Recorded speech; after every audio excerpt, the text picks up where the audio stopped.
لبيك اللهم لبيك لبيك لا شريك لك لبيك إن الحمد والنعمة لك والملك لا شريك لك. السلام علیکم دوستوں، امید کرتا ہوں کہ آپ اچھے ہوں گے. دوستوں، جیسے کہ آپ جانتے ہیں 2024 کا حج ختم ہوا ہے اور حج کے دوران کتنی موت ہوئی ہیں، کتنی وفات ہوئی ہیں، یہ سب آپ کے سامنے ہی ہے. مگر دوستوں، ہم کچھ سوال ایسے رکھیں گے جس پہ ہم لوگ خود سوچیں گے کہ ایسا کیوں ہوا. حج کرنے کا مقصد یہ ہوتا ہے کہ آپ کے سارے گناہ معاف ہو جائیں اور اللہ کے گھر کی طواف ہو جائے. حج کرنے کا یہ مقصد نہیں ہوتا کہ آپ کی موت ہو جائے. اکارڈنگ ٹو اسٹیٹسٹکس، حج کے اندر سب سے زیادہ موت جو ہوئی ہے وہ 1990 میں ہوئی تھی، اور اس کے بعد اب 2024 میں اتنی زیادہ موت ہوئی ہیں. اس کا ریزن کیا تھا؟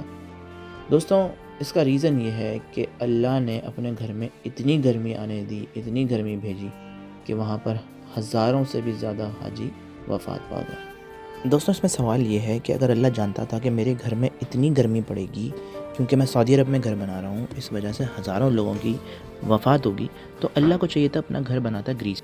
گریس دنیا کا سب سے اچھے موسم والا ملک ہے، اور بہت سارے کرسچن کنٹریز ہیں یورپ میں جو کہ سب سے اچھا موسم رکھتے ہیں. اللہ نے اتنی بڑی غلطی کیوں کی؟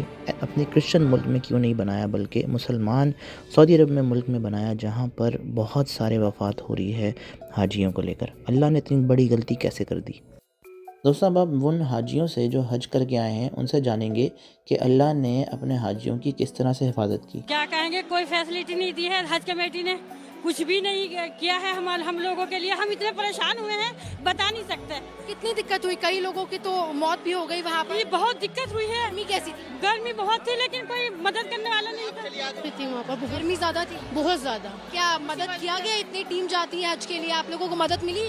نہیں، اتنی مدد نہیں ملی. راستہ بھی نہیں بتانے والا تھا کوئی وہاں پر. ہمارے سامنے موت ہوئی ہے. اتنی گرمی تھی؟ جی ہاں. لیکن کوئی مدد کرنے والا نہیں. نہیں، ایسے ہی چھوڑ کے چلے گئے. مسلمانوں، خدارہ حج سے دور رہو. یہ دیکھو کیسے جانوروں کی طرح ایک دوسرے کے اوپر چڑھ رہے ہیں، پسینہ نکل رہا ہے، بدبو کے اندر، بیماریوں کے اندر، پتہ نہیں کس کے اندر کیا بیماری ہے. آپ یہاں اپنے ماں باپ کو بھیجیں گے، اپنے آپ کو بھیجیں گے، خدارہ حج سے دور رہیے. مشعر مقدسہ میں یعنی کہ منی کے اندر جب حج پر حاجی گئے تو ان کی موت کس وجہ سے ہوئی؟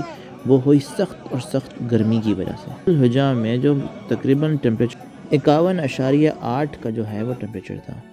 دوستوں، کیا آپ جانتے ہیں کہ حج کمیٹی کو پہلے سے ہی اس بات کی آگاہ تھی کہ اس طرح سے موسم خراب ہونے کی وجہ سے بہت سارے لوگ اپنی جان سے ہاتھ دھو بیٹھیں گے، مگر پھر بھی سعودی عرب کی انتظامیہ نے، حج کی کمیٹی نے کچھ نہیں کیا، بلکہ انہوں نے صرف اور صرف آپ کے پیسے کھائے ہیں جو آپ نے لاکھوں پیسے جمع کیے، اب کہ آپ نے جو اپنے ایئر فیئر پہ لگائے، ہوٹلوں پہ لگائے، وہاں سے چیزیں خریدنے پہ لگائے، اور اسی چیز پر انہوں نے اپنے پیسے بنائے ہیں.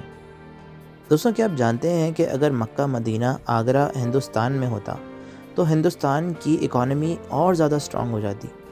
آپ جانتے ہیں کہ 18 لاکھ کے قریب لوگ آتے وہاں پر گھومنے کے لیے، اور کتنا سارا کھانا کھاتے وہاں پر جب رہتے، ہوٹلز میں رہتے، ہوٹلز کی اکانومی بڑھتی، ایئر فیئر ہوتا، ہوائی جہاز کا کرایہ ہوتا، اور وہاں سے جو چیزیں خریدتے چھوٹی چھوٹی، تو کتنا زیادہ منافع ہوتا ہندوستان کو. تو حج ایک دراصل صرف اور صرف کاروبار ہے جو کہ سعودی عرب کی اکانومی کو بہت زیادہ فائدہ پہنچاتا ہے. آپ جو اپنے لوگ گھر میں محنت کرتے ہیں اور کام پر جاتے ہیں اور لاکھوں روپیہ جمع کرتے ہیں صرف اور صرف حج کے لیے، آپ کو حج میں کیا ہوا؟ صرف سعودی عرب کی اکانومی بڑھی اور سعودی عرب کو فائدہ ہوا، اور آپ کو کیا ملی؟ صرف اور صرف موت. دوستوں، جیسے کہ اللہ جانتا ہوگا خانہ کعبہ کو پہلے سے ہی بناتے وقت کہ بھائی یہاں پر بہت ساری گرمی پڑے گی اور حاجیوں کو بہت زیادہ مسئلہ ہوگا، جو لوگ حج کرنے آئیں گے ان کی وفات ہو جائے گی، ان کی طبیعت خراب ہوگی.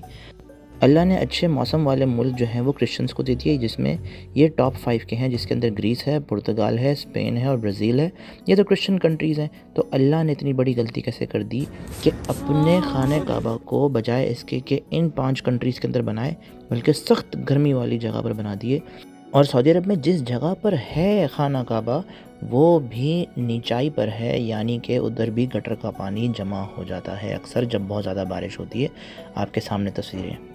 چلیں دوستوں، ایک دو اور حاجیوں سے پوچھتے ہیں جا کے ان کا 2024 کا حج کا ایکسپیرینس کیسا رہا. میں لوگ تھے، میں خود رمی کر کے 12 ذی الحجہ کی رمی کر کے جب میں نیچے گیا ہوں اور رمی سے واپس ہو کے ایک سیڑھیوں سے میں نیچے گیا ہوں. یقین کریں ان سیڑھیوں پہ رات کے وقت یہ حالت تھی کہ میرا دم گھٹ رہا تھا اور مجھے کوئی تقریباً 3 منزلیں میں نیچے اترا تو مجھے سانس لینا مشکل تھا اور وہاں پہ لوگ سوئے ہوئے تھے. کرنے والوں کے لیے بھی مصیبت اور عذاب بنتے ہیں, ان کی موت کا بھی سبب بنتے ہیں. پورے حج سیزن میں مجھے پتہ سب سے زیادہ دقت کہاں پہ ہوئی, جب میں آخری دن کی رمی کرنے کے لیے آ رہا تھا اور جیسے ہی میں مینا جمرات کی جو بلڈنگ ہے اس میں انٹر ہوا, یہاں سے لے کے تقریباً 100 فٹ آگے تک اتنا رش تھا, اتنی گھٹن تھی, کیونکہ حاجی شیطان کے پاس رک گئے کہ زوال کا وقت ہوگا تو ہم کنکر ماریں گے. وہ رک گئے. اب ان کے رکنے کی وجہ سے پیچھے آنے والوں پہ اتنا پریشر بنا, لوگ پھنس رہے ہیں, اور یہ میری پوری حج سفر کا سب سے زیادہ مشکل ترین لمحہ تھا. مجھے لگتا تھا کہ میں بس گیا. اب یہ ایک صحت مند نوجوان بندے کی کہانی ہے, تو بزرگوں کا آپ کیا کہیں گے؟ جب ایک جوان حاجی کا یہ حال ہے تو وہاں کے جو فوجی ہیں, جو جوان ہیں, وہ بھی زمین پہ پڑے ہوئے ہیں. اللہ نے کیا کر دیا یہ. ایمبولینس بھی ظاہری بات ہے ادھر ایک محدود تعداد میں ہے. 18 لاکھ حاجیوں کے ساتھ 18 لاکھ ایمبولینس تو نہیں ہوگی. تمام مسلمانوں سے گزارش ہے کہ حج پہ نہ جائیں اور حج سے دور رہیں. آپ کو خدا کے پاس جانے کی ضرورت نہیں, بلکہ ایسے خدا کو جانیں جو کہ خود آپ کے پاس آیا, کیونکہ آپ کو بنانے والا آپ کی موت نہیں چاہتا. وہ آپ کو ایسی جگہ نہیں بھیجے گا جہاں آپ کی موت ہو, بلکہ آپ کو بچانا چاہتا ہے. وہ آپ کو ہمیشہ کی زندگی دینا چاہتا ہے. بہت شکریہ.